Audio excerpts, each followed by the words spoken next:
Сәлем достар, мен бүгін сіздермен қарыннан жасалатын салатпен бөлісетін боламын. Ең алдымен біз өзімізге қажет заттарды осылай жуып тазалап аламыз, яғни керекті көкөністерімізді. Және мен қарынды қайнатып пісіріп алдым, тұз салып. Енді көкөністерімізді барлығына әдемі етіп осылай турап аламыз. Ең алдымен мен болгарларымды турап алдым, ұзындау етіп. Сосын барып чеснокты осылай майдалап алдым.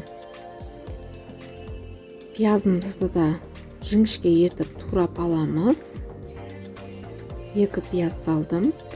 Сосын барып жаңағы сәбізімізді теркадан, яғни қырғыштан өткізетін боламын. Менде сәбіз үлкен болғаны үшін мен барлығını өткізген жоқпын.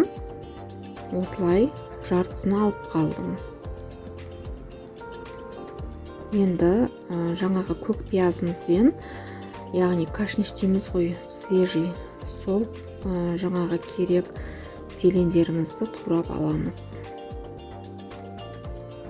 Осылай етіп, ірілеу етіп турап алдым. Енді ең соңында қайнатылған, мен осылай шекпен бірге қайнаттым, бірақ шегімізді салмаймыз. Оны да осылай ұзындау етіп турап алдым. Барлық заттарымызды осылай дайындап алдым. Енді кішілеу қазанға немесе шұңқырлау, үлкендеу сковородкаға салып қуыратын боламыз. Мен сковородканы қыздырып 100 миллиграммдай осындай өсімдік майыны құйып алдым. Майымыз қызған соң бағанағы тураған 2 пиязымыздың жартысını салып қуырамыз. Жартысını алып қойдым. Пиязымыз осылай сәл сарғайып, қызарыңқырағанша қуырып, сосын үстінен туралған қарындарымызды саламыз. Оны да жақсылап 3-4 минуттай қуырамыз. Өздеріңіз жаңағы дәмдеріңіз бойынша тұз салыңыздар. Сосын барып сәбізімізді салып, тағы да қуырамыз. 2 минуттай, 3 минуттай қуырып алдым. Енді мен тұзымды салдым. Сосын осындай 2 қасық қызыл томат дейміз ғой, сәл қызарып, жаңағы әдемі рең беру үшін 2 шай қасықты салып алдым.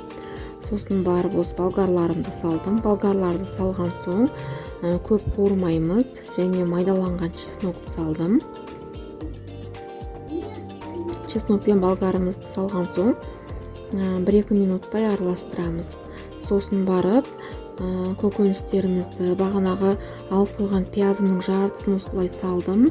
Мен газдың астын өшірдім. Және енді осы 2 қасықтай толтырмай соя салып алдым. Осылай соя салып алдым. Және басқа да өздеріңіздің дәмдеріңізге қарай осындай приправалар салсаңыздар болады.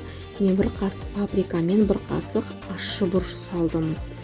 Енді осылай жақсылап араластырдым. Салатымыз дайын болды. Міндетті түрде жасап көріңіздер. Сіздерге ас болсын.